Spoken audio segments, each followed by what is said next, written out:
বাংলাদেশের ক্ষেত্রে আমরা যখন ফেসবুক এবং ইনস্টাগ্রাম অ্যাড নিয়ে কাজ করি, আমাদের পেমেন্ট মেথডটা একটু অন্যরকম। ইন্টারন্যাশনাল পেমেন্ট মেথডের যেহেতু আমাদের অত ইজি অ্যাক্সেস নাই, এই কারণে এই লেসনটা স্পেসিফিক্যালি করছি আমি, যাতে করে আমি আপনাদের একটু আইডিয়া দিতে পারি যে বাংলাদেশ থেকে যখন আপনি ফেসবুক এবং ইনস্টাগ্রামে অ্যাড নিয়ে কাজ করবেন তখন পেমেন্টের ব্যাপারটা আপনি আসলে কীভাবে ডিল করবেন। প্রথম কথা হলো, ফেসবুক এবং ইনস্টাগ্রামে আপনি যদি অ্যাড দেন তাহলে আপনার অবশ্যই একটা ইন্টারন্যাশনাল কার্ড লাগবে, ডেবিট বা ক্রেডিট কার্ড, যেই কার্ড দিয়ে আপনি ফেসবুক বা মেটা এম্পায়ার যেটা আছে ওইটাকে টাকা দিবেন। ওরা তো ক্যাশে টাকা নেয় না, ওরা চেকে টাকা নেয় না, ওদেরকে সবসময় কার্ড দিয়ে টাকা দিতে হবে। একটা সময় ছিল যখন এই যে ইন্টারন্যাশনাল কার্ড বলতে মূলত সেই সব কার্ডকেই বোঝানো হয় যেসব কার্ড দিয়ে ডলারে পেমেন্ট করা যায়, ইউএসডিতে পেমেন্ট করা যায়, যেগুলো ওগুলো ইন্টারন্যাশনাল কার্ড। একটা সময় ছিল যখন এই ডলারে পেমেন্ট করার ব্যাপারটা বাংলাদেশের কোনো কার্ড দিয়ে করা যাইতো না। সো আপনার যদি বাংলাদেশের একটা এটিএম কার্ড থাকতো, আপনি ডলারে পেমেন্ট করতে পারতেন না ওইটা দিয়ে। সো সেই কারণে আপনার হয়তো পেওনিয়ার কার্ড লাগতো বা বিভিন্ন ইন্টারন্যাশনাল পেমেন্টের যে সলিউশন ওগুলোর অ্যাক্সেস লাগতো। এটা একটা সময় ছিল। এখন কিন্তু আর ওই সিচুয়েশন নাই। এখন পুরো দুনিয়া অনেক সহজ হয়ে আসছে। ফেসবুক, মেটা ওরা নিজেরাই সব কিছু সহজ করে ফেলেছে, কারণ ওরা যত সহজ করবে তত সহজে ওরা আপনার টাকা নিতে পারবে। সেই কারণে ওরা নিজেরাই সব উৎসাহিত হয়ে সহজ করে ফেলেছে। এখন অ্যাড দেওয়ার পুরো ইকোসিস্টেমটায় পেমেন্ট ম্যানেজমেন্ট ব্যাপারটা অনেক সহজ। এখন আপনাদের একদমই জটিল কোনো কাজকর্ম করতে হবে না। আপনার অবশ্যই একটা ডেবিট বা ক্রেডিট কার্ড লাগবে যদি আপনি টাকা দিতে চান ফেসবুককে। অনেক সময় যেটা হয়, আপনি যদি ক্লায়েন্টদের জন্য কাজ করেন তাহলে ক্লায়েন্টরা এই পেমেন্ট মেথডটা দিবে। সিস্টেমটা যেটা হয় সেটা হলো, ক্লায়েন্টরা অ্যাকাউন্ট ক্রিয়েট করবে, ক্লায়েন্টরা অ্যাড অ্যাকাউন্ট ক্রিয়েট করবে, ক্লায়েন্টরা ওই অ্যাড অ্যাকাউন্টে পেমেন্ট মেথড অ্যাড করবে, তারপরে ক্লায়েন্টরা পুরো জিনিসটার অ্যাক্সেস আপনাকে দিবে যাতে করে আপনি অ্যাড সাজাতে পারেন। বাট অ্যাডের বিল সরাসরি ক্লায়েন্টের অ্যাকাউন্টে যে কার্ড থাকবে ওই অ্যাকাউন্টের টাকাটা কাটতে থাকবে। আমি একটু পরে যখন আরও ডিটেইল আপনাদের দেখাবো কীভাবে ক্লায়েন্টের অ্যাকাউন্টের অ্যাক্সেস নিতে হয় না নিতে হয় ইত্যাদি, তখন আমি আপনাদের একদম ভেঙে দেখাবো যে কীভাবে অ্যাক্সেস নিতে হয়, কোন জায়গাটায় কার্ডের ইনফরমেশনগুলো বসে ইত্যাদি। বাট আপাতত একটু থিওরিটা বোঝার চেষ্টা করেন। যদি আপনার ক্লায়েন্টের অলরেডি ইন্টারন্যাশনাল কার্ড থাকে, সেই ক্ষেত্রে তো ক্লায়েন্টের কার্ডে ক্লায়েন্টের অ্যাড অ্যাকাউন্টে বসবে এবং তারপরে আপনি সিম্পলি ওইটা দিয়ে ওটার অ্যাক্সেস নিয়ে ওটা দিয়ে আপনি অ্যাড চালাবেন। সেক্ষেত্রে আপনার কিছু লাগতেছে না। বাংলাদেশের ক্ষেত্রে বেশিরভাগ সময় যেটা হয়, যেসব ক্লায়েন্টগুলো আসে তারা বলে যে ভাই তুমি তোমার কার্ড দিয়ে অ্যাড দাও, আমি তোমাকে বিডিটিতে পেমেন্ট করে দিব। এইরকম সিচুয়েশন যদি হয় সেই ক্ষেত্রে আপনার একটা ইন্টারন্যাশনাল কার্ড লাগবে। এবং ভিডিওর শুরুতে আমি যেটা বলতেছিলাম, ইন্টারন্যাশনাল কার্ড খুব বেশি জটিল ব্যাপার না। প্রায় সব ব্যাংক, বাংলাদেশে এখন যত ব্যাংক আছে, স্পেশালি যত প্রাইভেট ব্যাংক আছে, প্রায় সবাই এখন ইন্টারন্যাশনাল কার্ড দেয়। নামই ইন্টারন্যাশনাল কার্ড, বাট তার মানে এই না যেটা ইন্টারন্যাশনাল দেখতে কোনো কার্ড। আপনার নর্মাল কার্ডই বেশিরভাগ সময় ইন্টারন্যাশনাল কার্ড হিসেবে কনভার্ট হয়ে যায়। কোনো ব্যাংকের কিছু স্পেসিফিক কার্ড আছে যেগুলো ওরা বানিয়েছেই এই পারপাসে। যেমন ইবিএল ব্যাংক, যেটা ওদের একটা কার্ড আছে যেটার নাম হলো ইবিএল অ্যাকুয়া। ওই কার্ডটার কাজই ওটা দিয়ে ডলারে পেমেন্ট করা যায়। ডাচ বাংলা ব্যাংকের একটা আছে যেটার নাম হলো ডাচ বাংলা ফরেন সার্ভিসেস, এরকম কি জানি একটা, এবং ওটার কাজই এটা যে আপনি ওটা দিয়ে বিদেশি টাকায় কাজ করতে পারবেন। আপনার কাজ যেটা হবে, আপনি সিম্পলি আপনার ব্যাংকে ফোন দিবেন, আপনার যদি কোনো ব্যাংক থেকে থাকে, এখন যদি না থেকে থাকে সেক্ষেত্রে আমি অনেকদিন ধরে ইবিএল ব্যবহার করছি, ওটা করতে পারেন। বা আপনার যেই ব্যাংক পছন্দ আপনি ওই ব্যাংকে যেতে পারেন। জাস্ট ব্যাংকে আপনার জিজ্ঞেস করতে হবে যে ভাই আমি অনলাইনে ডলারে পেমেন্ট করব, এরকম একটা কার্ড লাগবে আমার। এরপরে প্রসেসটা যেটা হয় সেটা হলো, ওরা ওই ডলারটা, আপনার অ্যাকাউন্টে টাকা থাকে, আপনার ব্যাঙ্ক অ্যাকাউন্টে যে টাকা থাকে ওই টাকাটা ওরা নিয়ে নেয়, তার বদলে ওই সেম কার্ডের ভিতর ওরা ডলার দিয়ে দেয়। এবং ওই ডলারটা আপনি যখন এই কার্ডটার ডিটেল বসাবেন আপনার ফেসবুক অ্যাকাউন্টের ওই জায়গাটায়, ওই ডলারটা ফেসবুক আস্তে আস্তে কাটা শুরু করে। এটা হলো পেমেন্টের বেসিক। একদমই জটিল ব্যাপার না, আমি আবারও বলতেছি। এখনও অনেক মানুষ আছে যারা অন্য মানুষকে খুঁজে পেমেন্ট প্রসেস করার জন্য, যে ভাই তুমি কি আমার হয়ে ফেসবুকের পেমেন্টটা দিয়ে দিবা, বা তোমার কাছে কি ফেসবুকের পেমেন্ট দেওয়ার কোনো উপায় আছে। এখন কিন্তু আমরা ওই যুগে নাই। আপনি আপনার ব্যাংকের সাথে কথা বলেন, জাস্ট 2 মিনিট লাগবে পুরো ব্যাপারটা আপনার করতে। জাস্ট কলেই করে ফেলতে পারবেন যদি আপনার এক্সিস্টিং কার্ড থাকে এবং এক্সিস্টিং ব্যাঙ্ক অ্যাকাউন্ট থাকে। যদি না থাকে তাহলে ফার্স্টে অ্যাকাউন্ট খুলতে হবে, তারপর একটা কার্ড নিতে হবে, তারপর ওই কার্ডকে ইন্টারন্যাশনাল কার্ডে কনভার্ট করতে হবে। একদম সোজা ব্যাপার আমি বলতেছি। জাস্ট এটা আমি বারবার এটা এমফাসাইজ করার চেষ্টা করছি, বিকজ আমি অনেক মানুষকে চিনি যারা এখনও অন্যদের খুঁজে এই সহজ ব্যাপারটা হ্যান্ডেল করার জন্য। অন্যদের খোঁজার কোনো কারণ নেই। আপনি নিজে যখন পেমেন্ট দিচ্ছেন, আপনার নিজের পেমেন্টে ক্রিস্টাল ক্ল্যারিটি থাকাটা খুব জরুরি। স্পেশালি যখন আপনি গোছায় বিজনেস করবেন, বিজনেসের প্রত্যেকটা পয়সা কোথায় খরচ হচ্ছে এটা আপনার জানা থাকতে হবে, এবং এটা জানা না থাকলে আপনি কিসের ব্যবসা করতেছেন। এবং নিজে যখন পুরো ব্যাপারটা না করছেন তখন ওটা আসলে হয় না। এবং আপনি যখন অন্য আরেকটা থার্ড পার্টিকে ব্যবহার করছেন পেমেন্ট হ্যান্ডেল করার জন্য, ওই থার্ড পার্টি দেখা যাচ্ছে প্রত্যেক ডলারের জন্য 2-3 টাকা এক্সট্রা নেয় অনেক সময়। খামাখা ওই কস্টটা আপনি কেন দেবেন? ওই কস্টটা দেওয়াটা খুব একটা লজিক্যাল মনে হয় না আমার।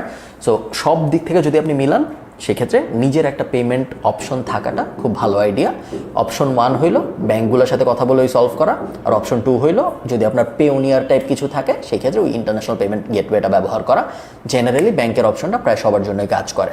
আরেকটা ব্যাপার আমি বলে রাখি আপনাদের, বাংলাদেশে কিন্তু আপনি যখন ফেসবুকে অ্যাড চালাবেন 15% ভ্যাট দিতে হয়, এবং এটা ম্যান্ডেটরি।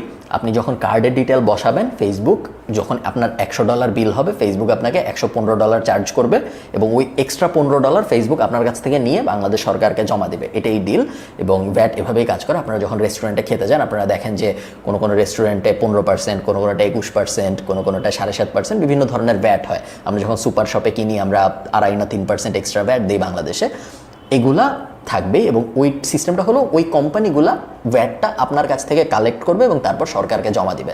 সো আপনি যখন আপনার অ্যাড অ্যাকাউন্টের ভিতর 15% এক্সট্রা টাকা চলে যাচ্ছে দেখবেন, ওটা দিয়ে ভয় পাবেন না, ওটা কিন্তু ফেসবুক কাটতেছে, বিকজ ওটা সরকারকে জমা দিবে। আপনার ট্রানজ্যাকশনটা আমি বলে রাখি, এটা অনেকেরই হয়তো লাগবে না, বাট অনেকের লাগতে পারে। ফেসবুকে যখন আপনি অ্যাড অ্যাকাউন্ট খুলবেন, একটু পরে আমরা আপনাকে অ্যাড অ্যাকাউন্টের সব ডিটেল যখন দেখাবো তখন আমি আপনাদের দেখাবো কোন জায়গাটা অ্যাড অ্যাকাউন্টের ডিটেল বসাইতে হয়। আপনার অ্যানুয়াল টার্নওভার বা অ্যানুয়াল রেভিনিউ যদি 30 লাখ টাকার কম হয়, তাহলে আপনার জন্য বিআইএন নাম্বার ম্যান্ডেটরি না। বিআইএন নাম্বার, বিআইএন কথাটার মানে হলো বিজনেস আইডেন্টিফিকেশন নাম্বার। এই নাম্বারটা যদি আপনি দেন, তার মানে হইল আপনি নিজের ভ্যাট নিজে দিবেন। তার মানে তখন ফেসবুক আপনার কাছ থেকে ওই 15% এক্সট্রা চার্জ করবে না, আপনি নিজের ভ্যাট নিজেই দিবেন বলতেছেন। নিজের ভ্যাট নিজে দিতে পারার জন্য বিআইএন নাম্বার লাগে। বিআইএন নাম্বার কীভাবে নিতে হয়? আপনি যেভাবে ট্রেড লাইসেন্স নেন এনবিআর এর কাছ থেকে, national board of revenue, nbr.gov.bd, এই ওয়েবসাইটে যদি আপনি যান, আপনি দেখবেন খুব ক্লিয়ারলি বলা আছে কীভাবে বিআইএন নাম্বার নিতে হয়। বিআইএন নাম্বার যদি আপনার থাকে, সেই ক্ষেত্রে আপনি সরকারকে বলছেন যে ভাই আমি আমার ট্যাক্স নিজে দিব, অন্য কোনো কোম্পানিকে আমি এক্সট্রা টাকা দিব না, আমার যে ভ্যাট আছে, ট্যাক্স না ভ্যাট আছে যেটা, ওই আমার ভ্যাট আমি নিজেই দিব। সো আমি $100 খরচ করছি, এটার জন্য $15 ভ্যাট হয়েছে, এটা আমি আমার যে ভ্যাট উইন্ডো, ওই উইন্ডোর মধ্যে তোমাকে বুঝাই দিব। সো ওটা বুঝাই দেওয়ার ওই পুরো ব্যাপারটা করার জন্য বিআইএন নাম্বারটা লাগে। একটা ছোট্ট ইনফরমেশন আমি আপনাদের দিয়ে রাখি, 30 লাখ টাকার যদি কম হয় রেভিনিউ, তাহলে বিআইএন নাম্বার লাগে না। 30 লাখ থেকে যদি 80 লাখ টাকা হয়, তাহলে 3% দিতে হয় মিনিমাম, এবং 80 লাখ টাকার বেশি যদি হয় তাহলে 15% দিতে হয় মিনিমাম।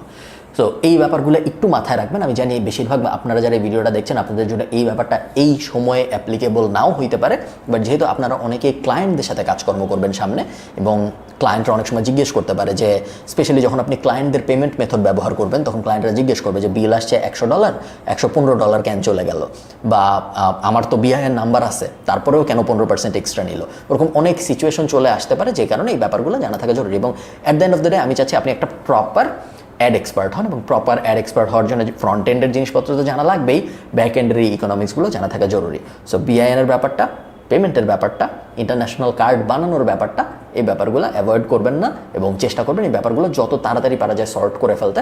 সব কিছু রেডি না করে যুদ্ধে নামাটা আসলে কঠিন। ভালো থাকেন সবাই, পরের ভিডিওতে দেখা হচ্ছে।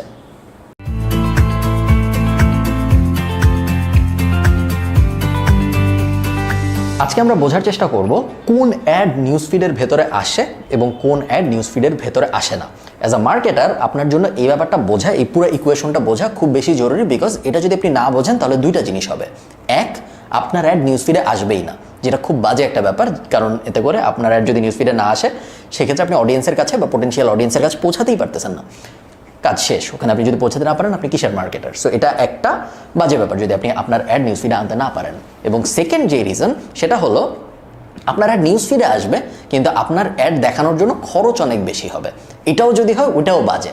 সো এই দুইটা ব্যাপার যাতে না হয়, যাতে আপনার অ্যাড সুন্দর করে নিউজ ফিডে আসে এবং আপনার যেন মিনিমাম খরচ হয় বা দ্য লোয়েস্ট খরচ হয়, এই দুইটা ব্যাপার যদি আপনি চান হোক, সেই ক্ষেত্রে আপনার এই পুরো ইকুয়েশনটা বুঝতে হবে। আপনারা দেখতে পাচ্ছেন আমি এখানে একটা জিনিস লিখেছি, TV equals to bid plus estimated action ratio plus ad quality. TV মানে হলো টোটাল ভ্যালু। এইটা কিন্তু আমার ইকুয়েশন না, এই ইকুয়েশনটা ফেসবুক দিয়ে দিয়েছে আমাদের, এবং ফেসবুকও চায় যে অ্যাডভার্টাইজাররা সুন্দর করে অ্যাড দেখ, কারণ তাহলে ওদের যে অ্যালগোরিদম আছে, ওই অ্যালগোরিদম কিন্তু এইটার এগেনস্টেই সাজানো। তো আপনি যদি সুন্দর করে অ্যাড দেন, ওদের পুরো ব্যাপারটা ম্যানেজ করতে সুবিধা হয়, ওদের যদি ম্যানেজ করতে সুবিধা হয়, ওদের রিসোর্স পাওয়ার কম লাগে, ওদের অপারেশনাল কস্ট কমে যায়, সব দিক থেকে একটা উইন উইন অবস্থার সিচুয়েশন সৃষ্টি হয়। সো আমরা তাই চাই, আমরা চাই ফেসবুকের অ্যালগোরিদমকে যতভাবে সাপোর্ট করা যায় সাপোর্ট করার চেষ্টা করতে। সো টিভি মানে হলো টোটাল ভ্যালু। টোটাল ভ্যালু মানে কিন্তু কোনো টাকার অ্যামাউন্ট না, টোটাল ভ্যালু একটা পয়েন্ট অ্যামাউন্ট। অনেকে ভাবে টোটাল ভ্যালু মানে মনে হয় কোনো একটা টাকার অ্যামাউন্ট, এরকম কিছু না। টোটাল ভ্যালু মানে হলো টোটাল পয়েন্ট ইকুয়ালস টু বিড, আপনি কত টাকা দিচ্ছেন ফেসবুককে, প্লাস এস্টিমেটেড অ্যাকশন রেশিও, মানুষ কি পরিমাণ অ্যাকশন নিচ্ছে আপনার অ্যাডটা দেখার পরে, এবং অ্যাড কোয়ালিটি, আপনার অ্যাকচুয়াল টেক্সট অথবা ইমেজ অথবা ভিডিও যে অ্যাডটার ভিতরে জিনিসগুলো আছে ওটার কোয়ালিটিটা কীরকম। সো আমরা জিনিসটা একটু বোঝার চেষ্টা করি। আপনারা দেখতে পাচ্ছেন আমি এখানে খুব সুন্দর একটা ফেসবুকের নিউজ ফিড এঁকেছি। এখানে ফেসবুকের লোগো থাকে, এখানে ফেসবুকের সার্চ বারটা থাকে, এটা যদি আপনি মোবাইল দিয়ে দেখেন তাহলে এখানে মেসেঞ্জার থাকে, এরপরে এখানে your feed, favourites, Facebook watch, তারপরে সেটিংস, এরপরে এখানে থাকে ইয়োর স্ট্যাটাস, আপনার স্ট্যাটাস দেওয়ার জায়গাটা, এখানে ফেসবুক স্টোরিগুলো উঠে থাকে, এরপরে আপনার মেইন নিউজ ফিড এবং সাইড বার। আপনি যদি মোবাইলে দেখেন সেক্ষেত্রে আপনি কিন্তু এই সাইড বারটা পাবেন না, এটা শুধু পিসিতে পাওয়া যায়, এবং সাইড বারে আমরা অ্যাড পাই সাধারণত। মোবাইল দিয়ে যদি দেখি তাহলে এটা থাকে না, আমাদের এই নিউজ ফিডটাই পুরো জায়গাটা নিয়ে নেয়। নিউজ ফিডে যখন আমরা স্ক্রল করি তখন কিন্তু আমরা ভিডিওর 3-4টা লেসন আগে যেটা বলেছিলাম, আমরা ফ্রেন্ডদের পোস্ট দেখি, আমরা গ্রুপের পোস্ট দেখি, আমরা পেজের পোস্ট দেখি, এবং আমরা অ্যাড দেখি। এখন আপনার অ্যাড এই নিউজ ফিডে আসবে নাকি আসবে না, এই পুরো ব্যাপারটা ডিপেন্ড করে আপনার টিভি স্কোর কত। আপনার টিভি স্কোর যদি ভালো হয় সেই ক্ষেত্রে আপনার অ্যাড এখানে আসবে, আপনার টিভি স্কোর যদি খারাপ হয় সেই ক্ষেত্রে হয় আপনার অ্যাড কখনো আসবেই না, অথবা আপনার অনেক বেশি টাকা দিতে হবে আপনার অ্যাডটা এখানে আনার জন্য। আমরা একটু এক্সপ্লেইন করি পুরো ব্যাপারটা, তাহলে আপনাদের বুঝতে সুবিধা হবে জিনিস আসলে কি হচ্ছে। ধরেন কথার কথা অ্যাড 1 এবং অ্যাড 2 দুইটা অ্যাড নিয়ে আমরা আলাপ আলোচনা করতেছি। অ্যাড 1 যে লোকটা চালাচ্ছে, এই দুইটা অ্যাড দুইজন ডিজিটাল মার্কেটার চালাচ্ছে, আপনাদের মতো দুইজন ফেসবুক এবং ইনস্টাগ্রাম অ্যাড এক্সপার্ট, একজন অ্যাড 1 চালাচ্ছে আর একজন অ্যাড 2 চালাচ্ছে। নিউজ ফিড তো সেম, দুইজনই ঢাকার মানুষকে টার্গেট করতেছে, দুইজনই ধরেন সিমিলার প্রোডাক্ট বেচে, সিমিলার প্রোডাক্ট না বেচলেও কিছু যায় আসে না, বিকজ নিউজ ফিড সেম। দুইজনই সেম টাইপ মানুষকে অ্যাট্রাক্ট করার চেষ্টা করতেছে সেম জিওগ্রাফিতে, এবং ধরে নেন দুইজনের যে ক্লায়েন্ট, দুইজনের ক্লায়েন্টই দুইজনকে বলছে যে যত কম টাকা খরচ করে যত বেস্ট আউটপুট পাওয়া যায়, যেটা মোটামুটি সব ক্লায়েন্টই বলে, ক্লায়েন্ট না বললেও আপনার কাছে তাই হওয়া উচিত যে সবচেয়ে কম টাকা খরচ করে সবচেয়ে বেস্ট আউটপুট পাওয়ার চেষ্টা করা। দুইজনের গোল ওই দিক থেকে সেম, এবং ধরে নেন দুইজনের প্রোডাক্টের প্রাইসও মোটামুটিভাবে সেম। এখন আপনি একটা জিনিস দেখেন, মনে করেন অ্যাড 1 একটা অ্যাড চালাচ্ছে, ওই অ্যাডটার জন্য অ্যাড 1 দিনে $5 খরচ করে, এবং এটা হলো ডলার। সো দিনে $5 খরচ করতেছে ওই অ্যাডের জন্য। ওই অ্যাডটা যখন এখানে আসতেছে, এই নিউজ ফিডের ভিতরে ওই অ্যাডটা যখন আসতেছে, তখন ফেসবুক দেখছে যে এস্টিমেটেড অ্যাকশন রেশিও, মানে মানুষ যখন ওই অ্যাডটা দেখতেছে, ওই অ্যাডে ক্লিক করা, ওই অ্যাডে ওটা যদি লিড অ্যাড হয় তাহলে ওটায় ক্লিক করে লিড কনভার্ট হওয়া, ওটা যদি একটা মেসেঞ্জার ক্যাম্পেইন হয় তাহলে মেসেজ পাঠানো, ওটা যদি নর্মাল একটা এনগেজমেন্ট ক্যাম্পেইন হয় তাহলে এনগেজ করা, যেগুলোকে আমরা বলতেছি অ্যাকশন রেশিও। ফেসবুক দেখতেছে যে ওইটার অ্যাকশন রেশিও 10-7, ঠিক আছে। এবং অ্যাড কোয়ালিটি, অ্যাকচুয়াল টেক্সটটা কেমন, টেক্সটের ভিতর অ্যাকচুয়াল ইমেজটা কেমন, ইমেজের ভিতরে কতটুকু টেক্সট, উপরে টেক্সট কত বড় নাকি ছোট, ইমেজটা আসলে ভালো নাকি খারাপ, ইমেজের কোয়ালিটি কেমন, ভিডিওর কোয়ালিটি কেমন, ভিডিওর কত % মানুষ দেখতেছে, এগুলো সব কিছুর উপর ডিপেন্ড করে অ্যাড কোয়ালিটি ফিগার আউট হয়। সো আমরা ধরে নিচ্ছি ওর অ্যাড কোয়ালিটি স্কোরও 7, ঠিক আছে, খুব একটা কিন্তু খারাপ না, অ্যাড কোয়ালিটি স্কোর 7, ও খরচ করতেছে $5 দিনে। সো দেখেন 5 + 7 + 7, সো 14, 15, 16, 17, 18, 19, ওর টিভি হচ্ছে 19, এটা আমরা বুঝলাম। অ্যাড 1 এর টিভি 19, এটা কিন্তু আমি র্যান্ডম ম্যাথ করছি, ফেসবুক এভাবে বলে দেয় না যে এস্টিমেটেড অ্যাকশন রেশিও কত হবে, অ্যাড কোয়ালিটি কত হবে, আমি আপনাদের বোঝানোর জন্য এই 7, 7, 5, 19 এই অঙ্কটা করছি। সো আমরা বুঝলাম ওর টিভি 19, যার মানে হলো গিয়ে ও যদি $5 খরচ করে প্রত্যেক দিন, এবং ও যদি ওর অ্যাডটা যদি এমন হয় যেটার এস্টিমেটেড অ্যাকশন রেশিও 7 এবং যেটার অ্যাড কোয়ালিটি 7, তাহলে ওর স্কোর ফেসবুক ওকে টোটাল দিচ্ছে 19। এখন আপনি দেখেন অ্যাড 2 এর কথা যদি আমরা চিন্তা করি, মনে করেন আরেকজনও অ্যাড দিতে চাচ্ছে, নিউজ ফিড তো সেম, দিনের একই সময় সে অ্যাড দিচ্ছে, যেটা সাধারণত বেশিরভাগ মানুষ সারাদিন অ্যাড চালায়। সো অ্যাড 2 এর মোটামুটি সেম অ্যাড 1 এ আমরা যেটা দেখেছি। অ্যাড 2 ধরেন দিনে $5 খরচ করতে চায়, এক্স্যাক্টলি সেম $5 খরচ করছে। ওর এস্টিমেটেড অ্যাকশন রেশিও আমরা ধরে নিচ্ছি 9, ঠিক আছে। ওর অ্যাডটা খুব ভালো, মানুষ ওটা দেখলে খুব বেশি এনগেজ করতেছে, কারণ হয়তো টেক্সটটা অনেক বেশি ইন্টারেস্টিং বা ইমেজটা অনেক ভালো, বা ওর অফারটাই এমন যেটা দেখলে সবার অনেক লোভনীয় মনে হয়। সো ওর এস্টিমেটেড অ্যাকশন রেশিও আমরা ধরে নিচ্ছি 9, এবং ওর অ্যাড কোয়ালিটি আমরা ধরে নিচ্ছি 7, সেম আগের জনের মতো। তাহলে ওর টোটাল টিভি কত হইল? 9 আর 7, 10, 11, 12, 13, 14, 15, 16, 17, 18, 19, 20, 21, সো ওর টিভি আমরা দেখতে পাচ্ছি 21, নিউজ ফিডে জায়গা পাবে একজন, এই দুজনের মধ্যে নিউজ ফিডে জায়গা পাবে যার টিভি বেশি 21 সে। সো অ্যাড 2 নিউজ ফিডে জায়গা পাবে, অ্যাড 1 কিন্তু নিউজ ফিডে জায়গা পেল না।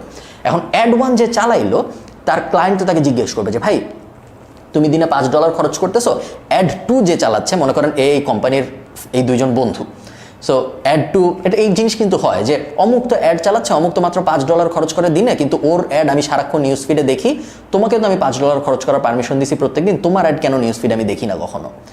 আপনার স্কোর 19, ওর স্কোর 21, বাকি সব কিছু সেম, দুজনই ফেসবুককে প্রত্যেকদিন $5 দিচ্ছেন, আপনার অ্যাড কখনো দেখা যায় না, ওর অ্যাড দেখা যায়। এখন আপনি দেখেন অ্যাজ আ মার্কেটার আপনার এখন সলিউশন কি? ইমিডিয়েটলি মার্কেটাররা যেটা বলে যে অ্যাড দেখা যাচ্ছে না, কি করব, খরচ বাড়াইতে হবে। আপনি $5 করে দিলেন $10, ঠিক আছে, আমি যদি এটা মুছি টিস্যু দিয়ে, মনে করেন এখন আপনি দিনে খরচ করতেছেন $10, এবং দিনে যদি আপনি $10 খরচ করেন তাহলে আপনার টিভি 5 বাড়বে। সো আপনার আগে টিভি ছিল 19, এখন আপনার টিভি হয়ে গেল 24, তাই না? সো এখন আপনার দিনে আপনার টিভি হয়ে গেছে 24, আপনার টোটাল ভ্যালু হয়ে গেছে 24, আপনার অ্যাড দেখা যাচ্ছে এখন, ওর অ্যাড এখন আর দেখা যায় না, কিন্তু আপনার $5 এক্সট্রা খরচ করতে হয়েছে এটা অ্যাচিভ করার জন্য।